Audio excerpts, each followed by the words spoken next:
दिल्ली के एक कॉलेज में पढ़ने वाला छात्र कुंज बिहारी अपने कॉलेज के दोस्त सूरज को भागलपुरी सिल्क की दुनिया दिखाने अपने शहर भागलपुर लेकर आता है। सूरज कुंज बिहारी के सुंदर भागलपुरी सिल्क के बने कपड़ों से प्रभावित है। दोनों साथ में भागलपुर स्टेशन पर उतरते हैं। आइए देखते हैं आगे क्या होता है।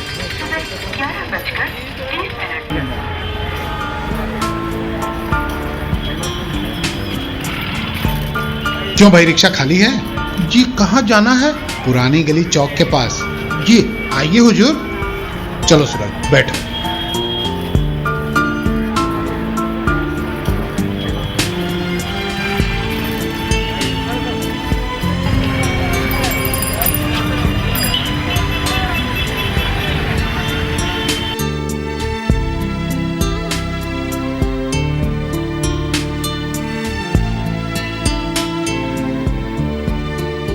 आओ बेटा कुंज, खुश रहो खुश रहो। ये तुम्हारा दोस्त सूरज।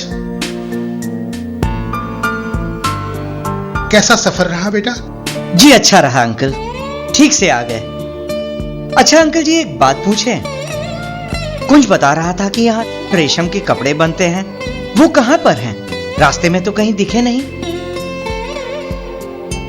वो बुनकर सब शहर से कुछ ही दूर पर चंपापुर और नाथनगर है। सारे बुनकर लोग वहीं रहते हैं। अच्छा, वहां कैसे जाएंगे? बेटा सड़क अच्छी है, किसी भी सवारी से जा सके हो। ऐसा करो, पहले नहा धो लो, नाश्ता करो, फिर चले जाना। अंकल सुना है यहाँ के सिल्क के कपड़े काफी मशहूर हैं।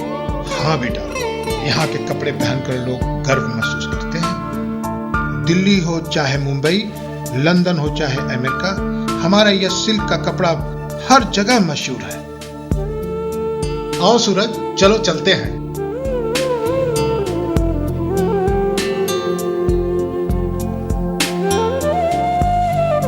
चलो, मैं तुम्हें भागलपुर के सिल्क की दुनिया का सैर कराता हूँ। हाँ चलो यार, मुझे तो सुन के रोमांच हो रहा है। आखिर ये सिल्क के कपड़े बनते कैसे हैं? बस थोड़ी देर और तुम्हें सब पता चल जाएगा।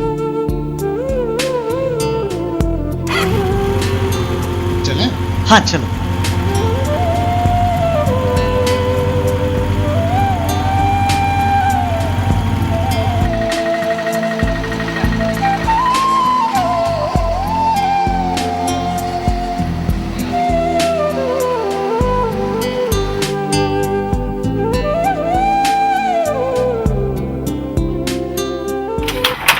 भागलपुर सिल्क बनते हैं रेशम के खूबसूरत धागों से, और ये धागे बनाता है एक नन्हा सा कीड़ा जिसे हम रेशम का कीड़ा कहते हैं। अर्जुन के पेड़ों पर रेशम के कीड़े अर्जुन के पत्तों को खाते हैं और बढ़ते जाते हैं।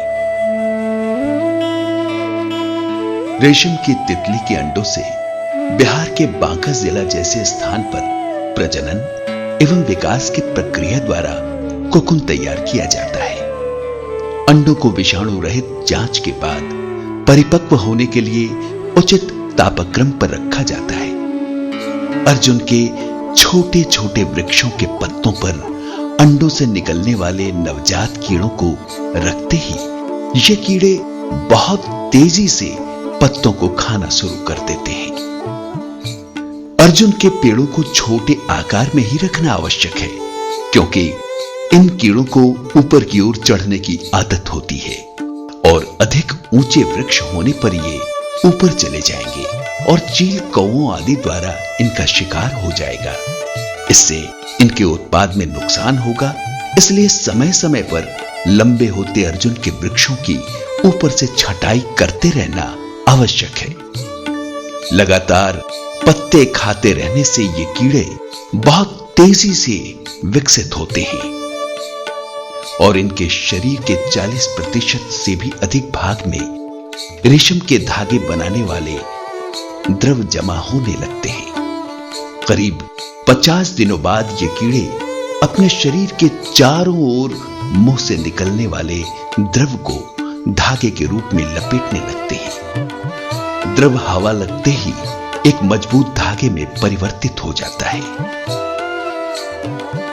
करीब 700 से 900 मीटर तक लंबे धागों से अपने आप को पूर्णतः लपेटकर यह कीड़ा कोकुन के अंदर बंद हो जाता है। इस तरह तैयार कोकुन से रेशम के धागों को निकालने के लिए कोकुन को गर्म पानी में उबालते हैं, जिससे ये धागे मुलायम हो जाते हैं और फिर इन्हें सावधानी से अलग किया जाता है, क्योंकि ये धागे अत्यंत पतले होते हैं।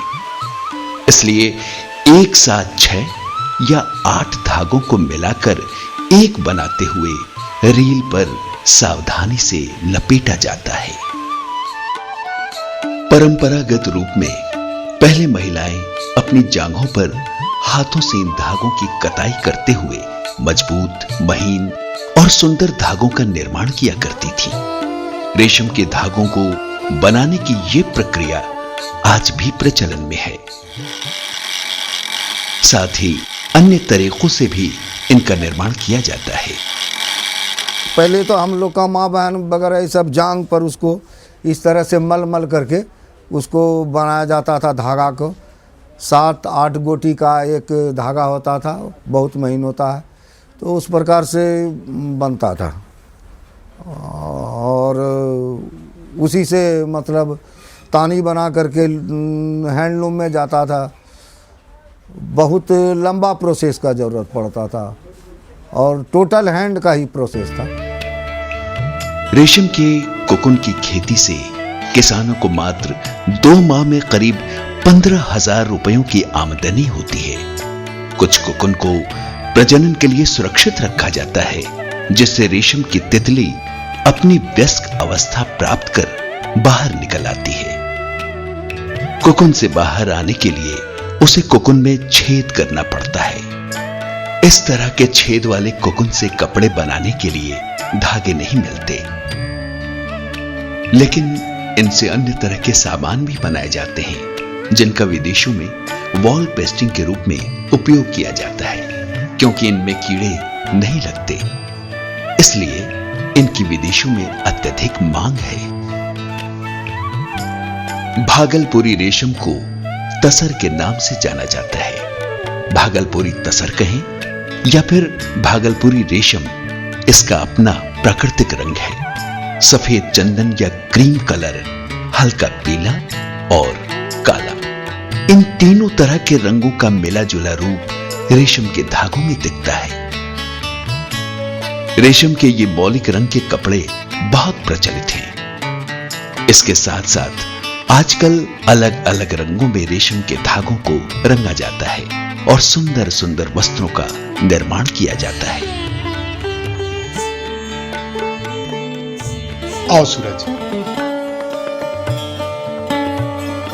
ये देखो, यहाँ धागों की रंगाई करके सुखाया जाता है।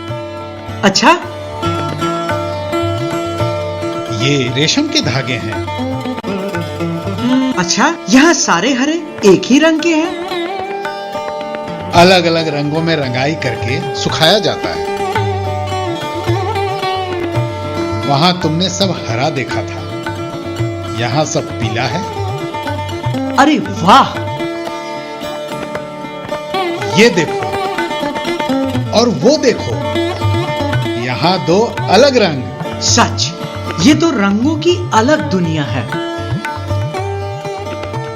अब अंतर्राष्ट्रीय बाजार को देखते हुए प्राकृतिक रंगों का भी उपयोग किया जाने लगा है। प्राचीन काल में रंगों को प्राकृतिक संसाधनों से प्राप्त कर तैयार किया जाता था, परंतु समय के साथ साथ रासायनिक रंगों का प्रचलन बढ़ता गया और प्राकृतिक जड़ी बूटियों से प्राप्त रंगों का प्रयोग समाप्त होता गया।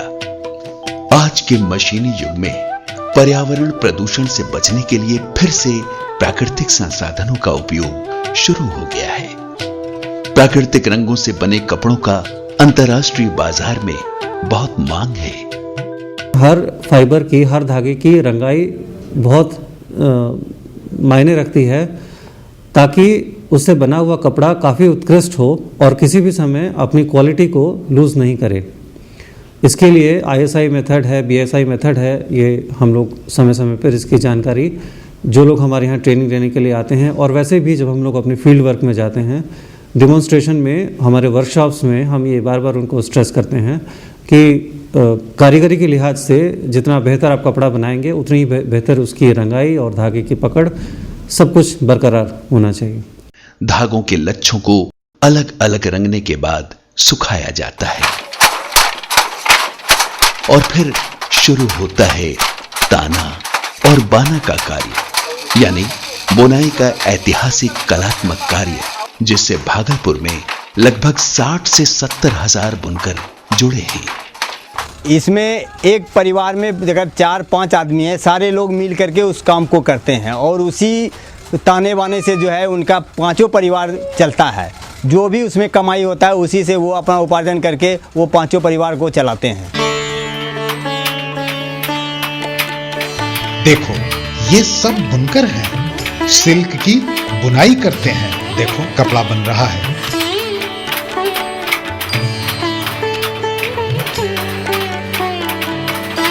चलो आगे चलते हैं। हाँ चलो।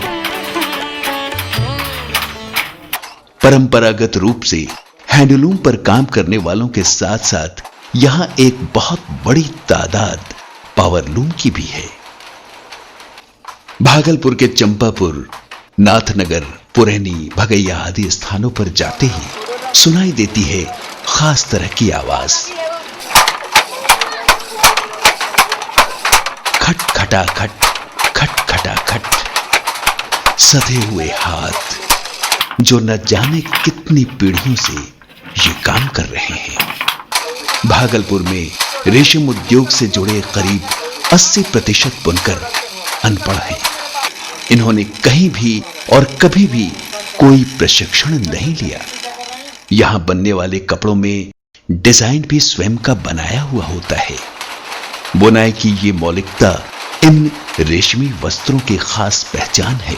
और जो बनाते हैं उसमें कुछ मिक्स कर देते हैं, लेकिन हम लोग 100% सिल्क बनाते हैं।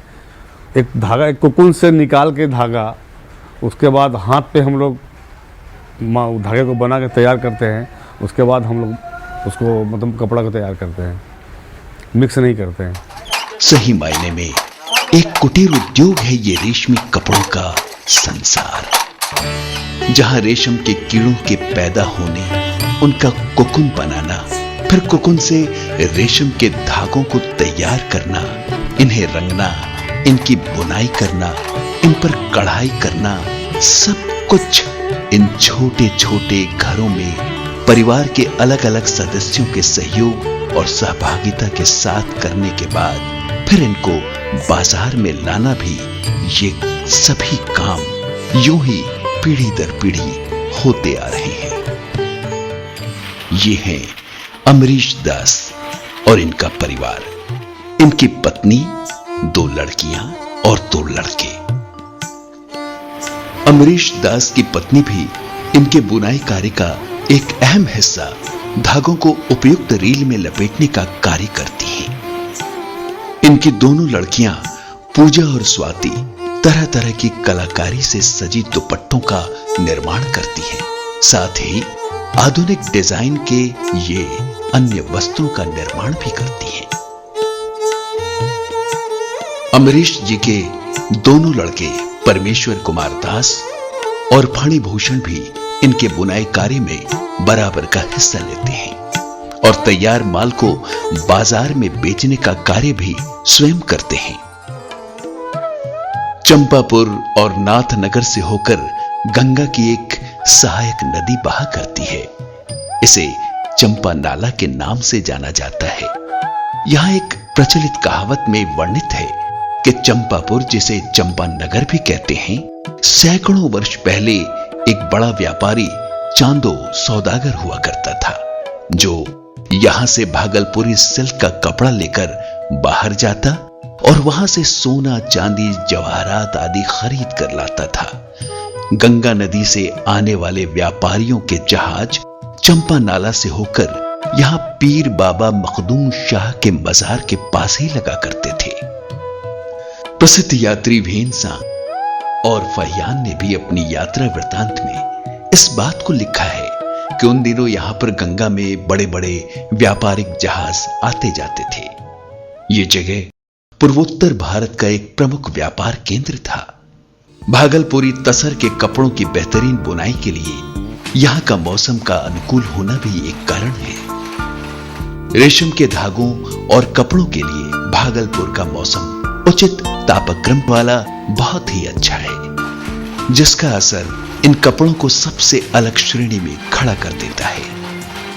यूं तो रेशम के कोकुन से रेशम के धागों का यहां पर पारंपरिक उद्योग है ही, इसके साथ साथ देश के अन्य प्रदेशों जैसे ओडिया, झारखंड, बंगलोर के धागों के साथ ही आयातित धागों से भी बुनाई की जाती है। भागलपुर में बनने वाले तसर के धागे बहुत ही उन्नत किस्म के चमकीले और इतने महीन होते हैं कि इनसे हथकरघों पर ही बुनाई हो सकती है। इस बुनाई और डिजाइनों का ज्ञान और कला को विरासत के रूप में पीढ़ी दर पीढ़ी ये लोग देते जाते हैं। कुछ बहुत अच्छे कारीगर पावर लूम पर भी इन कपड़ों को बना लेते हैं, लेकिन ऐसे कारीगर बहुत कम हैं। प्रतियोगिता के इस युग में इनकी सही उपस्थिति और व्यवसाय के लिए सरकार तरह तरह से सहयोग कर रही है। बिहार रेशम संस्थान भागलपुर इसी तरह का एक उपक्रम है। यहां पर कोई भी इच्छुक योग्य व्यक्ति आवेदन देकर प्रशिक्षण प्राप्त कर सकता है। अभी के समय में यहां पर केवल बुनाई प्रशिक्षण का कार्य चल रहा है। इसके साथ ही यहां के प्राचार्य का कहना है कि वे शीघ्र ही बिहार सरकार के सहयोग से कोकुन उत्पादन एवं धागों के निर्माण का कार्य प्रशिक्षण भी शुरू कर देंगे। कि भागलपुर के या पूरे बिहार के सिल्क इंडस्ट्री के डेवलपमेंट के लिए इनको टेक्निकल नो हाउ हम प्रोवाइड करते हैं फ्रॉम सॉइल टू फैब्रिक। ये सिल्क कल्चर का कैसे